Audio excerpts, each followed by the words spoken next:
अस्सलाम वालेकुम रहमतुल्लाहि व बरकातुहू। आज का हमारा टॉपिक है डाइजेस्टिव सिस्टम ऑफ मैन। तो बेसिकली बात करें डाइजेस्टिव सिस्टम ऑफ मैन है जो ओरल कैविटी जिसे हम बकल कैविटी भी कहते हैं और माउथ कैविटी भी कहते हैं, वो स्टार्ट होता है फ्रॉम ओरल कैविटी से एनस तक। ये मुकम्मल तो हमारा डाइजेस्टिव सिस्टम कहलाता है, जिसमें हमारे पास आते हैं oral cavity, oesophagus, stomach and small intestine. Small intestine के आगे 3 पार्ट होते हैं, जिसे ड्यूडेनियम, जिजीनियम एंड इलियम। आ गया लार्ज इंटेस्टाइन। लार्ज इंटेस्टाइन में हमारे पास शामिल होता है caecum, ascending colon, transfer and descending colon and rectum. तो ये हमारा टोटल बनाता है large intestine.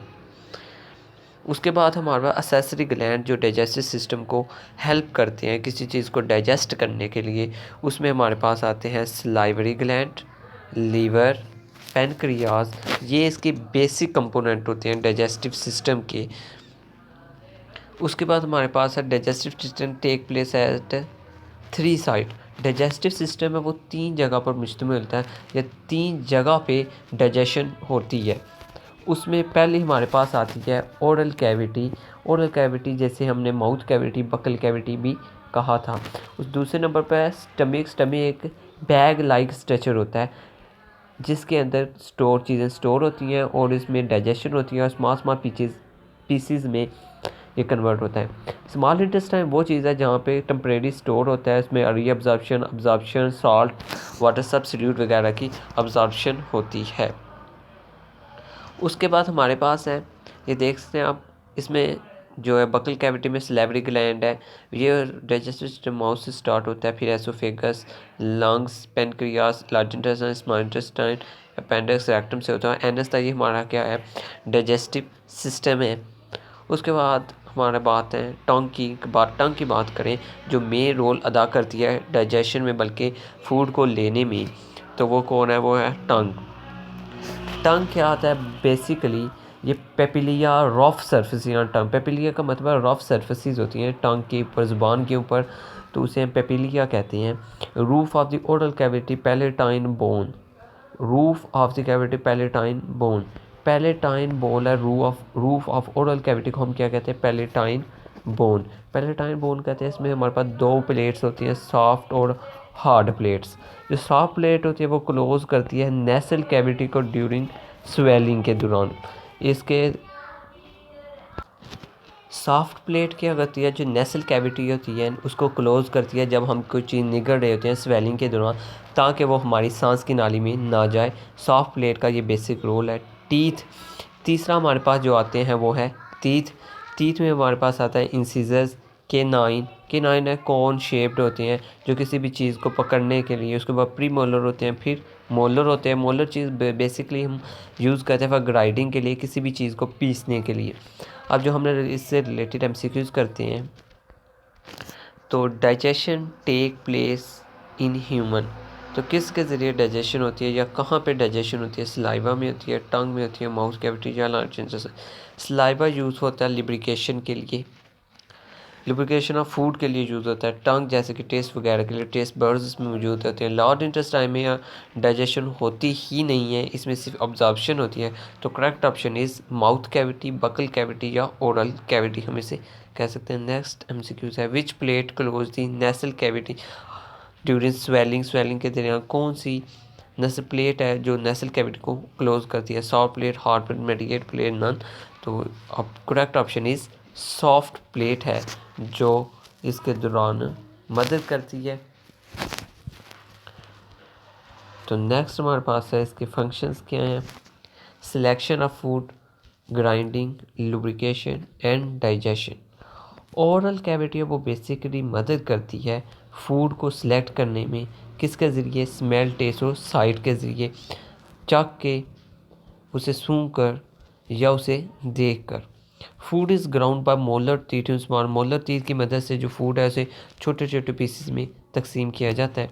Salivary gland basically salivary gland है, सलाइवा में होते हैं ताकि फ़ूड को नरम लुब्रिकेट किया जाए और आसानी से वो पी सके।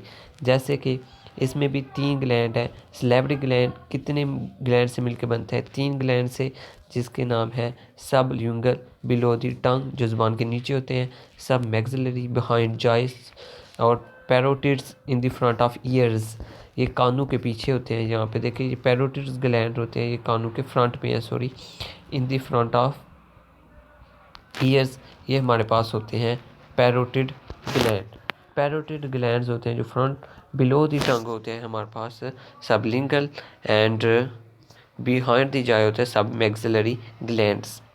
सलाइवा की बात करें, कंसिस्ट ऑफ 3 कंपोनेंट। सलाइवा में 3 कंपोनेंट होते हैं, water and mucus. Mucus basically goblet cell, goblet cell भी इसे कहते हैं, वो सिक्रिएट करता है मॉइस्चर और लब्रिकेट द साउंड फूड, फूड को क्या करता है, ये नरम करता है।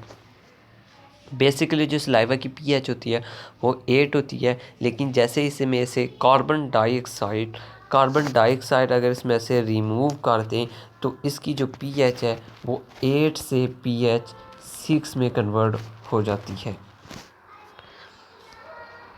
उसके अलावा वाटर म्यूकस के अलावा सब सोडियम बाइकार्बोनेट्स होते हैं जो एंटीसेप्टिक, कट वगैरह लग जाए और स्टेबलाइज पीएच, ये भी पीएच को स्टेबलाइज करते हैं, तकरीबन 2 से 3 पीएच ये स्टेबलाइज करते हैं।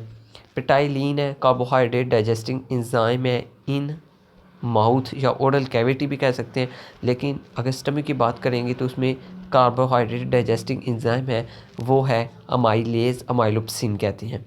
दोनों का बेसिक मकसद क्या है, स्टार्च और ग्लाइकोजन को किस में कन्वर्ट करते हैं, ये मेल्टोज में कन्वर्ट करते हैं।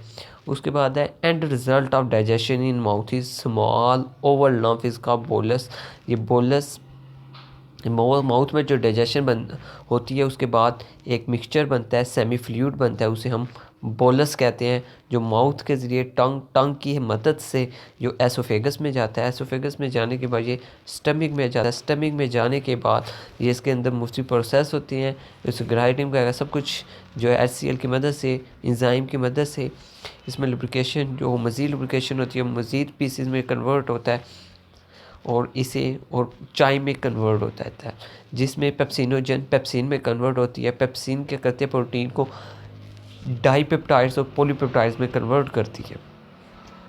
वो बात का टॉपिक इंशाल्लाह वो बाद में डिस्कस करेंगे।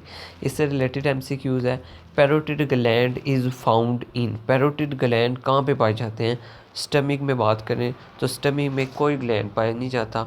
इंटेस्टाइन की बात करें तो इंटेस्टाइन में भी ग्लैंड नहीं पाया जाता। एसोफेगस भी करेक्ट ऑप्शन नहीं है, जैसे पैरोटिड ग्लैंड्स की हमने ऊपर भी बात की थी। ये कहाँ पे पाए जाते हैं? ये इन द फ्रंट ऑफ ईयर्स पाए जाते हैं पैरोटिड ग्लैंड्स। ये बेसिकली इसकी पोजीशन बताई गई है, लेकिन ये सलेवरी ग्लैंड है। सलेवरी ग्लैंड कहाँ पे जब पाए जाते हैं? सलाइवा में। और सलाइवा कहाँ पे होता है? माउथ में। तो करेक्ट ऑप्शन इज़ माउथ। तो इसका करेक्ट ऑप्शन लगाएंगे हम, वो है माउथ। नेक्स्ट हमारे पास आता है carbohydrate digesting enzyme is, carbohydrate digesting enzyme मैंने पहले भी आपको बताया कि जो होता है पेटाइलिन भी होता है और अमाइलेज भी होता है। लाइगेज तो lipid digesting enzyme, protease protein को कन्वर्ट करता है, लाइफेज भी फैट डाइजेस्टिंग एंजाइम है। तो correct option is D, amylase. Carbohydrate जैसे जो ग्लाइकोजन को किस में कन्वर्ट करता है? मेल्टोज में। स्टार्च को भी किसको कन्वर्ट करता है? मेल्टोज में। तो ये था आज का हमारा टॉपिक। इंशाल्लाह बाकी टॉपिक ज़रूर डिस्कस करेंगे। उम्मीद करता हूँ आपको हमारी समझ आ गई। अगर आपको इसका PDF चाहिए वो भी मिल जाएगा, कमेंट सेक्शन में हमें बता दें। बहुत बहुत शुक्रिया, थैंक यू वेरी मच। और ये लेक्चर्स डेली बेसिस पे इंशाल्लाह हुआ करेंगे। Thank you very much.